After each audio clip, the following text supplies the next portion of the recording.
Hello guys, welcome back to another video. तो आज मैं बताने वाला हूँ कि फिर ये थंबनेल कैसे बनाएं।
अब इसमें आप शैडो को एनेबल कर लेना, तो ये और भी अच्छा दिखेगा। स्ट्रोक को भी एनेबल कर लेना।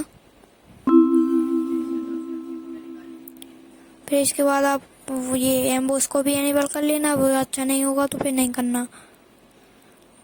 इसको भी एनेबल कर लेना। फिर 3D शैडो को भी एनेबल कर लेना।